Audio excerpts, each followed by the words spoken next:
மூன்றாம் பால் இனத்தவரின் நல்வாழ்வுக்கென பல்வேறு புதுமையான திட்டங்களை நாட்டிலேயே முன்னோடியாக தமிழ்நாடு வெற்றிகரமாக நடைமுறைப்படுத்தி வருகிறது. மூன்றாம் பாலினத்தவரின் சமூக பொருளாதார மேம்பாட்டினை உறுதி செய்து வாழ்க்கையில் வெற்றி பெற அவர்கள் உயர்கல்வி கற்பது மிகவும் இன்றியமையாதது ஆகும். எனினும் தற்போது மிக குறைந்த எண்ணிக்கையிலான மூன்றாம் பாலினத்தவர் அவர்கள் மட்டுமே தமிழ்நாட்டில் உயர்கல்வி பயின்று வருகின்றனர். எனவே உயர்கல்வியை தொடர விரும்பும் மூன்றாம் பாலினத்தவரின் கல்வி கட்டணம், விடுதி கட்டணம் உள்ளிட்ட அனைத்து கல்வி செலவுகளையும் அரசே ஏற்கும். திருநங்கைகள் நல வாரியம் மூலம் நடைமுறைப்படுத்தப்பட்டு இருக்கும் இத்திட்டத்திற்காக இந்த ஆண்டு 2 கோடி ரூபாய் கூடுதலாக அரசால் வழங்கப்படும். அரசு கூர்நோக்கு இல்லங்கள், சிறப்பு இல்லங்கள் மற்றும் பாதுகாப்பு இல்லங்கள் ஆகியவற்றை திறம்பட செயல்படுத்தவும் அதன் நிர்வாகத்தை மேம்படுத்தவும் உரிய ஆலோசனைகள் வழங்கிட அமைக்கப்பட்ட மேனாள் நீதியரசர் திரு கே சந்துரு அவர்கள் தலைமையிலான ஒருநபர் குழுவின் பரிந்துரைகளின் அடிப்படையில் இத்துறையில் உரிய சீர்திருத்தங்களை மேற்கொள்வது என இந்த அரசு முடிவு செய்துள்ளது. இதுவரை சமூக பாதுகாப்புத்துறை என்ற பெயரில் இயங்கி வந்த இந்த துறை இனி குழந்தைகள் நலன் மற்றும் சிறப்பு சேவைகள் துறை என்ற பெயர் மாற்றம் செய்யப்படும். மேலும் தலைமை பாதுகாப்பு அலுவலர் உள்ளிட்ட புதிய பணியிடங்கள் ஏற்படுத்தப்பட்டு துறையின் மனிதவள மேலாண்மை உறுதி செய்யப்படும். மேலும் முதற்கட்டமாக கோயம்புத்தூரில் குழந்தைகளுக்கான திறன் பயிற்சி கூடம், ஆலோசனை அறைகள், நூலகம், குடும்ப பார்வையாளர்கள் அறை, மருத்துவ பரிசோதனை அறை, பூங்கா மற்றும் விளையாட்டு மைதானம் ஆகிய வசதியுடன் கூடிய ஒரு மாதிரி இல்லம் பூஞ்சோலை என்ற பெயரில் அமைக்கப்படும். இந்த வரவு செலவு திட்ட மதிப்பீடுகளில் சமூக நலம் மற்றும் மகளிர் உரிமைத்துறைக்கு 7,830 கோடி ரூபாய் ஒதுக்கீடு செய்யப்பட்டுள்ளது.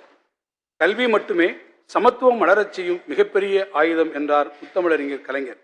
கல்வி முன்னேற்றத்தை அடிப்படை நோக்கமாக கொண்டு தமிழ்நாட்டின் கல்வி வளர்ச்சிக்கு பெரும் பங்காற்றியவரும் தலைசிறந்த கல்வியாளருமான பேராசிரியர் அன்பழகன் அவர்களின் நூற்றாண்டினை முன்னிட்டு பள்ளிக்கல்வி வளர்ச்சிக்கென 7,500 கோடி ரூபாய் மதிப்பீட்டில் பேராசிரியர் அன்பழகனார் பள்ளி மேம்பாட்டு திட்டம் என்ற மாபெரும் திட்டத்தை 5 ஆண்டுகளில் செயல்படுத்த இந்த அரசால் அறிவிக்கப்பட்டு 2,497 கோடி ரூபாய் மதிப்பீட்டில் பணிகள் நடைபெற்று வருகின்றன. இந்நிதியாண்டிலும் 1000 கோடி ரூபாய் மதிப்பீட்டில் பள்ளி கட்டமைப்பு வசதிகள் மேற்கொள்ளப்படும். அரசு பள்ளி மாணவர்களை சாதனையாளர்களாக மற்றும் உயர்ந்த நோக்கத்தோடு அமைக்கப்பட்ட உண்டு உறைவிட மாதிரி பள்ளிகள் சிறப்பாக செயல்பட்டு வருகின்றன.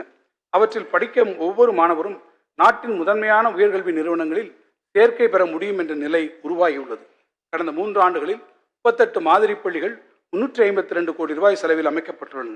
இவை தவிர பல்வேறு மாவட்டங்களில் உள்ள 28 பள்ளிகள் தகைசால் பள்ளிகளாக 100 கோடி ரூபாய் செலவில் தரம் உயர்த்தப்பட்டுள்ளன. நவீன தொழில்நுட்பத்தை மாணவர்களுக்கு அறிமுகப்படுத்தவும், பொருத்தமான கற்றல் கற்பித்தல் சூழலை உருவாக்கவும் அனைத்து அரசு நடுநிலைப் பள்ளிகளில் 525 கோடி ரூபாய் செலவில் 8,209 உயர் தொழில்நுட்ப ஆய்வகங்கள் ஹைடெக் லேப் மற்றும் 435 கோடி ரூபாய் செலவில் 22,931 தொடக்கப் பள்ளிகளில் திறன்மிகு வகுப்பறைகள் ஸ்மார்ட் கிளாஸ் ரூம்ஸ் அமைப்பதற்கான பணிகள் தொடங்கப்பட உள்ளன. மேலும் வரும் நிதியாண்டில் 15,000 திறன்மிகு வகுப்பறைகள் 300 கோடி ரூபாய் மதிப்பீட்டில் உருவாக்கப்படும். கோவிட் பெருந்தொற்று காலத்தில் இல்லத்தில் முடங்கி கிடந்தவை குழந்தைகள் மட்டுமல்ல, அவர்களது கல்வி கனவும் தான். அதனை மீட்டு அவரிடம் ஏற்பட்ட கற்றல் இடைவெளியை போக்கவும், கற்றல் இழப்பை ஈடு செய்யவும், இடைநின்ற குழந்தைகளை மீண்டும் பள்ளிகளில் சேர்க்கவும் மாண்புமிகு முதலமைச்சர் அவர்களால் இல்லம் தேடி கல்வி திட்டம் தொடங்கி வைக்கப்பட்டது. மாநிலம் முழுவதும் அனைத்து குடியிருப்பு பகுதிகளிலும் தன்னார்வலர்கள் மூலம் செயல்படுத்தப்பட்டு வரும் இத்திட்டம் குழந்தைகளிடம் ஏற்பட்ட கற்றல் இழப்பை மீட்டெடுத்ததில் மிக பெரும் பங்காற்றியுள்ளது. வரும் கல்வியாண்டு முதல் இத்திட்டத்தின் 2ஆம் கட்டத்தை தேர்ந்தெடுக்கப்பட்ட பகுதிகளில் செயல்படுத்திட 100 கோடி ரூபாய் நிதி ஒதுக்கப்பட்டுள்ளது.